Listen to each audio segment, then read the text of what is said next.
Vous savez que vous avez des amendes à payer à propos de cette succession. Plus vous traînez, plus les amendes vont s'alourdir. Dis-moi, Photo, pourquoi refuses-tu d'assumer ton statut de notable? Ça ne donne pas de l'argent? Je n'ai pas besoin de me cacher derrière ce que mon père a été pour exister. Alors si je dois devenir quelque chose, c'est par mes propres efforts personnels. C'est ça. Ah, donc, tu voudrais dire que ton père a eu tort de te nommer successeur? Ce n'est pas ce que j'ai dit.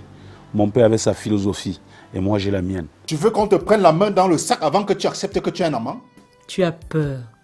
Le jour que j'aurai un amant, tu ne seras pas là en train de bavarder ce que tu bavardes là.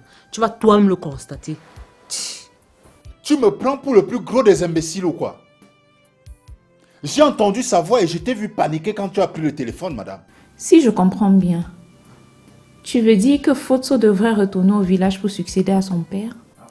Bien sûr, il doit comprendre que la succession ne l'empêche aucunement d'être lui-même.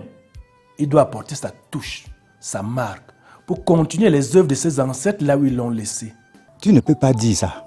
Ne perds pas de vue que je suis le seul frère à ton défunt mari. Et il me revient la responsabilité de laver ses veuves. À moins que tu souhaites que ce soit ton fils Photo qui le fasse. Faire quoi? À qui? Tu es malade? Tu me toises quand je te parle? Pour qui tu te prends? Alex, je pense que la vraie folle dans cette maison, c'est toi. Tu la frappes pourquoi?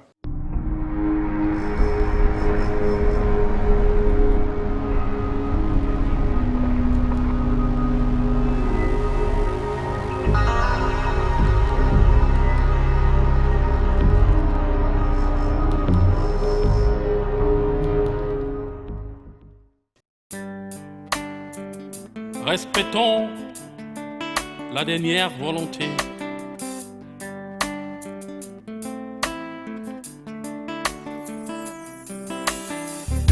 Dans la vie, nous devons avoir du respect pour l'âme de celui qui n'est plus. Quand de son vivant, il prend une décision, il sait pourquoi il le fait. Après sa mort, ne restons pas tout changer. Attention, ça va nous rattraper. Respectons la dernière volonté. N'oublions surtout pas qu'il existe une justice divine. Respectons la dernière volonté. N'oublions surtout pas qu'il existe une justice divine. Dans la vie, nous devons avoir du respect pour l'âme de celui qui n'est plus. Quand de son vivant, il prend une décision, il sait pourquoi il le fait. Après sa mort, ne restons pas tous changés. Attention, ça va nous rattraper. Respectons la dernière volonté. N'oublions surtout pas qu'il existe une justice divine. Respectons la dernière volonté. N'oublions surtout pas qu'il existe une justice divine. Respectons la dernière volonté. N'oublions surtout pas qu'il existe une justice divine. Tu m'accuses injustement et maintenant tu joues à la malheureuse. Ça ne sert à rien de nier. Je sais que c'est toi qui as pris mon argent. Tu vas me remettre mon argent, tu n'es pas sûr? Si je ne te remets pas cet argent, tu vas me faire quoi? Si tu ne me remets pas mon argent, je brûle toute cette maison. La maison de qui? La maison de quelqu'un d'autre, pas ma maison. Mes enfants, est-ce que vous avez compris quelque part que j'ai pris la chose de quelqu'un sans le lui demander? Non, papa. Et pourquoi je le ferai aujourd'hui? Tout a un début et une fin. Sinon, comment peux-tu expliquer que mon argent est disparu de là où je l'ai mis? Je m'en fous. Maman, papa a peut-être raison. Ouais, Mato, aussi, arrête même de saouler les gens, non? Tu te réveilles le grand matin avec le bavardage, ça va te remettre ton argent. Ah.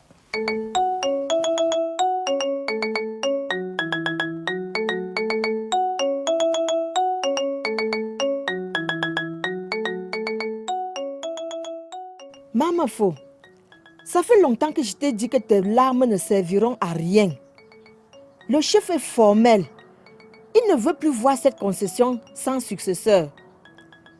Nous avons été déjà punis par rapport à ce que Fotso avait fait. Et la sanction risque de s'alourdir s'il s'entête. Tu veux que je fasse comment? Ouais, Tassop.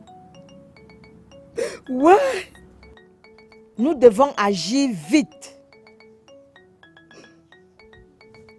C'est de la chefferie qu'est venue la mort de Tassop. Et c'est mon enfant qui va le tuer maintenant. Maman Fo, tu vas mourir de soucis à force de te mettre les mauvaises idées dans la tête. Fotso n'est pas quand même le seul enfant qui succède à son père dans ce village. Il ne veut pas de cette succession. Est-ce qu'ils ne peuvent pas comprendre simplement comme ça et le laisser tranquille?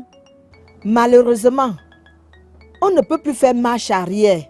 Tout ce qu'on peut faire, c'est de le flatter pour qu'il vienne occuper la place que son père lui a laissée. Pour que le chef cesse de nous déranger. Est-ce que tu sais que ta pute de belle-mère a osé me gifler tout à l'heure? Ah bon? Elle a osé te gifler? Mon Dieu. Elle a fait pourquoi, Fallon? Tout simplement parce que j'accompagnais papa. Mon Dieu. Cette femme-là ne manque pas d'audace. Juste pour ça. Comme je te dis là, ma soeur, cette femme me cherche la guerre dans cette maison, mais crois-moi, elle ne va même pas me rater. Mais franchement... C'est toi qui as appelé mon fils bâtard? C'est toi qui as appelé mon fils bâtard? Je l'ai appelé bâtard tout simplement parce que je ne connais pas qui est son père. Et tu es qui pour chercher à connaître qui est son père? Que veux-tu faire avec son père? Tu veux qu'il soit l'un de tes clients ou quoi? J'espère que tu n'as pas oublié ce que je t'ai fait aujourd'hui. Continue toujours avec ta folie là. Je vais te traiter dans cette maison. Pauvre imbécile.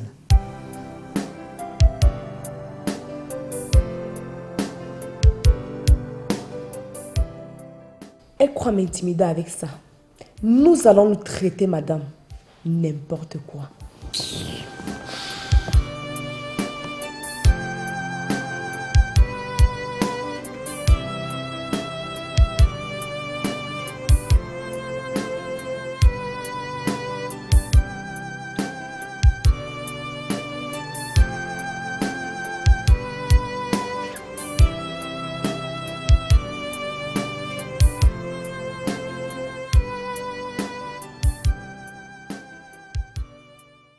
Bonjour, patron.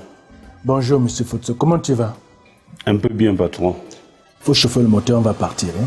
D'accord, patron. S'il vous plaît, patron. Je voudrais faire une doléance. Vas-y, je t'écoute. J'aimerais que vous m'affectez ailleurs. Tu as été recruté pour travailler pour le compte de l'entreprise et non ailleurs, monsieur Fotso. C'est parce que je me sens plus à l'aise ici. Pourquoi? Tu n'es pas bien traité ici? Les conditions de travail ne te satisfont pas? Non, tout au contraire. Mais c'est que Il faut mûrir bien ta réflexion, jeune homme. Tu pourras revenir me voir après. J'ai comme l'impression que tu te fourvoies un peu.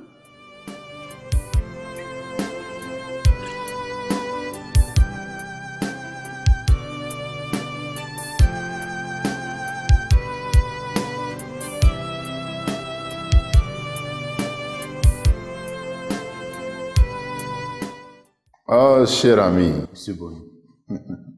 Tu m'as prêté comme ça à venir chez toi? Bah, j'ai fini ce que j'avais à faire ici. Hein. Je m'en vais chez ton frère Tamo, le maçon. Ah, comme ça tu vas chez Tamo? Ouais. Je n'arrive pas à comprendre comment un technicien de son rang n'a pas de téléphone.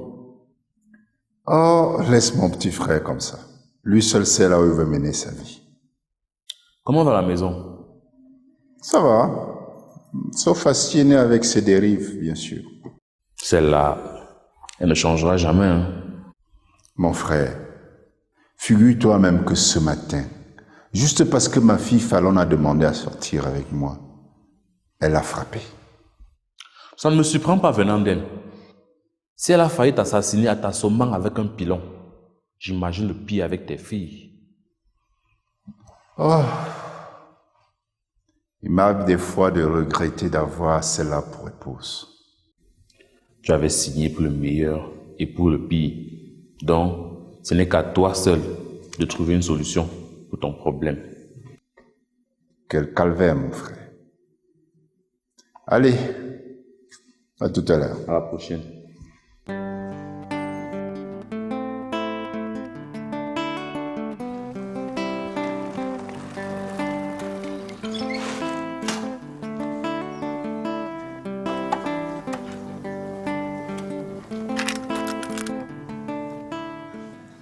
Waouh, Fabrice.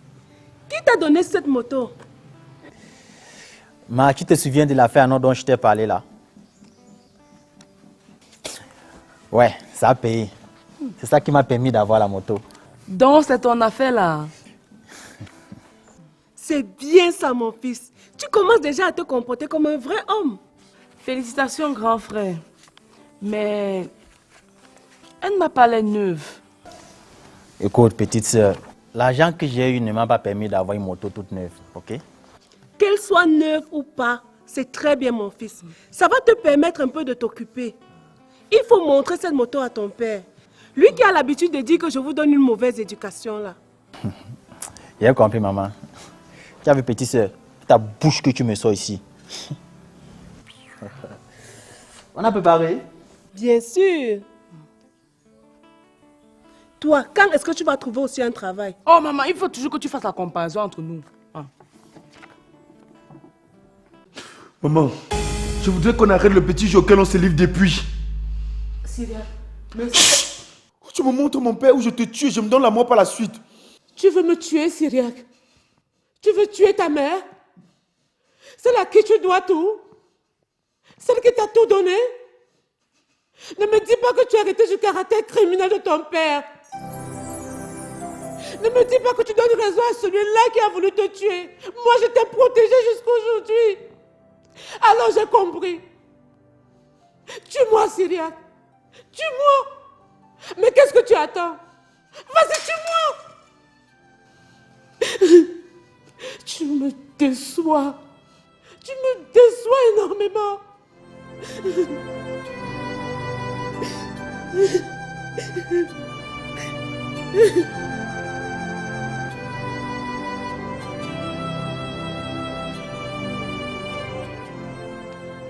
Sale traître. Qu'est-ce que le mouchard vient encore faire chez moi? Je reconnais mon erreur, mon frère. Je suis venu te demander les excuses. Fosso, j'étais loin de m'imaginer que tu ne voulais pas que le patron soit au courant de ce qui se passe. Tu m'as trahi. J'étais loin d'imaginer que tu pouvais me poignarder dans le dos. Tu es la seule personne à qui, après la mort de mon père, j'ai tout raconté. Et tu allais tout expliquer au patron. Je sais, mon frère. Je sais. Fosso, tu es plus qu'un frère pour moi. Je ne voudrais pas que notre relation soit compromise à cause d'une maladresse de ma part. S'il te plaît, mon frère, pardonne-moi. Qu'est-ce qui me prouve que tu n'as pas raconté la même chose à d'autres personnes? Absolument à personne, mon frère. S'il te plaît, Fosso, je suis désolé. Pardonne-moi. Je t'excuse.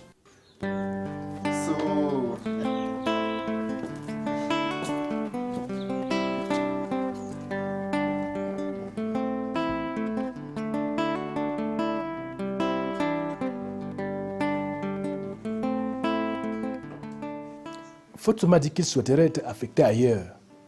Il estime qu'il ne se sent plus à l'aise ici. Il n'a pas menti, papa. Le constat, tout le monde peut le faire. Ce serait difficile pour moi de me séparer de ce jeune homme. Il maîtrise parfaitement son travail. En plus, il est simple et compréhensif. C'est parce que tu as eu le temps de t'habituer à lui que la séparation devient difficile, papa. Tu as raison, Mélissa. Entre Fotso et moi, c'est quasiment la famille. Et ce lien se renforcerait encore plus si tu acceptais de lui donner en mariage ta fille comme il le désire. C'est quasiment une manière subtile de me dire que tu l'aimes et que tu souhaiterais te lier à lui. Pas vrai? Papa, tes poils s'hérissent sur le corps quand tu entends seulement parler d'un certain rapprochement amoureux entre Fotso et moi. Mais rassure-toi, il n'en est rien. C'était seulement pour te titiller. Mélissa, tu ne dois jamais perdre de vue que je fonde beaucoup d'espoir sur ta personne.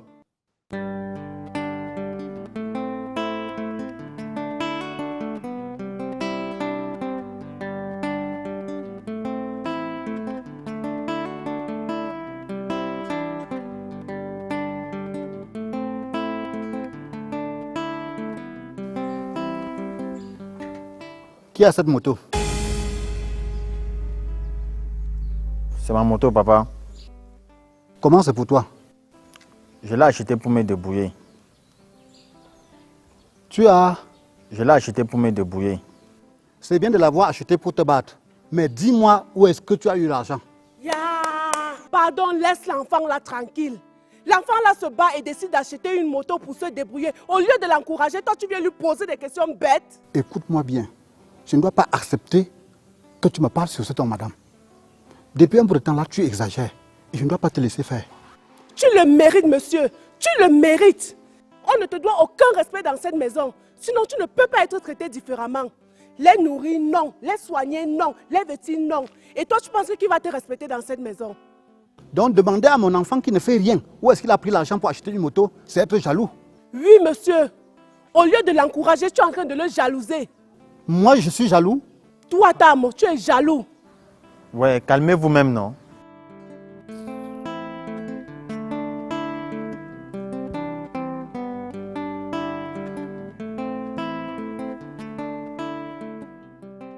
Dis-moi, mon frère, tu es un homme ou une femme? Ta mère se sert de ses paroles pour t'affecter, toucher ta sensibilité et te manipuler, et toi tu faiblis.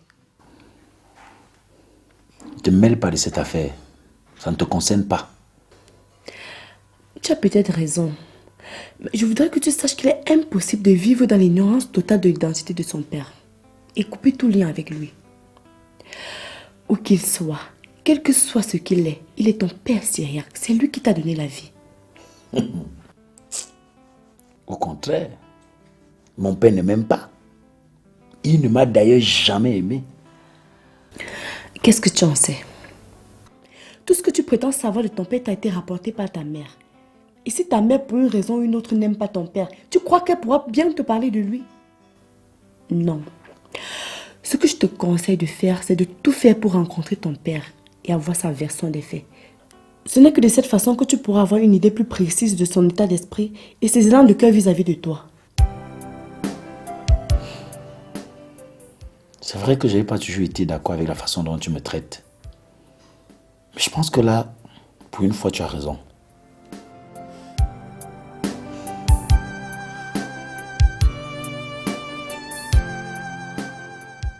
Basile, j'ai demandé au patron de m'affecter ailleurs. Je ne supporte plus travailler à ses côtés. Et il a accepté de t'affecter ailleurs? Il ne s'est pas encore prononcé dessus. Il m'a demandé d'y réfléchir et de revenir le voir après. Mais je trouve quand même l'attitude du patron bizarre. C'est une occasion pour lui de se débarrasser de toi. Lui qui a si peur que tu accroches le cœur de sa fille. Il se contente de me voir souffrir. Tu vois, chaque fois que je vois cette fille de Mélissa, il y a quelque chose qui ne va pas. Tu sais, tu ne le feras pas. Ton boulot en dépend. Basile, c'est le jour que je vais commettre une gaffe qu'ils comprendront que ce que j'éprouve est plus fort que moi. Fosso, je te connais mentalement fort pour ne pas succomber à de telles tentations. Ça n'arrivera jamais. Mais mon ami, tu rigoles. On n'est jamais suffisamment fort pour résister à la pression de l'amour. Chaque fois que je vois cette fille de Mélissa, je ressens quelque chose dans le cœur de plus fort que moi. Pourtant, j'avais décidé de ne plus jamais aimer une fille. Hein, tu vois, Basile? Amour, quand tu nous tiens. Mais Fosso, te voilà devenu poète.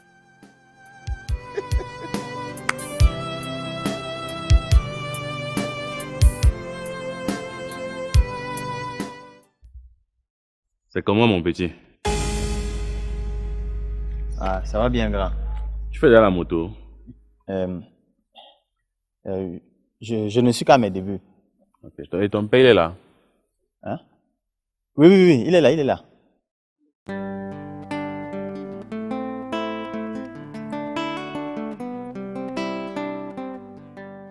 Tu pars? J'ai une urgence là. Ok.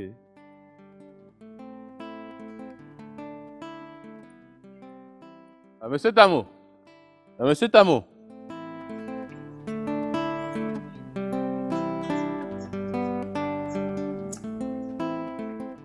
Ah, bonjour patron. Bonjour, monsieur technicien sans téléphone. Patron, laisse-moi comme ça. Je compte acheter un nouveau téléphone dans les jours qui suivent. S'il te plaît, on peut s'asseoir?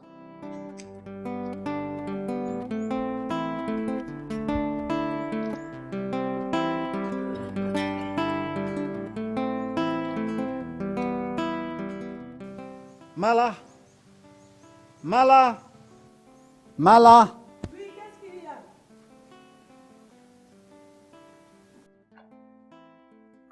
Fabrice est où? Je ne sais pas. Il vient juste sortir là. Boss, je voudrais qu'il aille t'acheter un peu la boisson. Non, monsieur Tamo, ça peut aller, ça peut aller. D'accord. Qu'est-ce que tu fais encore là? Tu nous espionnes? Tu en vas derrière, va dans ta cuisine. Mais monsieur Tamo, faut pas parler comme ça à la femme. Boss, fais comme si tu n'avais rien vu. Et on fait nos affaires, s'il te plaît.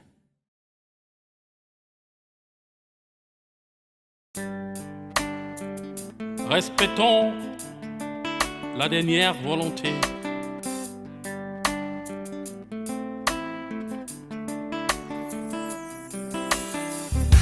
Dans la vie, nous devons avoir du respect pour l'âme de celui qui n'est plus. Quand de son vivant, il prend une décision, il sait pourquoi il le fait. Après sa mort, ne restons pas tout changer. Attention, ça va nous rattraper. Respectons la dernière volonté. N'oublions surtout pas qu'il existe une justice divine. Respectons la dernière volonté. N'oublions surtout pas qu'il existe une justice divine. Dans la vie, nous devons avoir du respect pour l'âme de celui qui n'est plus. Quand de son vivant, il prend une décision, il sait pourquoi il le fait.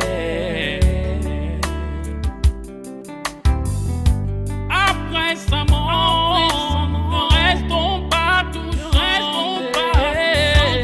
Attention, ça va nous rattraper. Respectons la dernière volonté. N'oublions surtout pas qu'il existe une justice divine.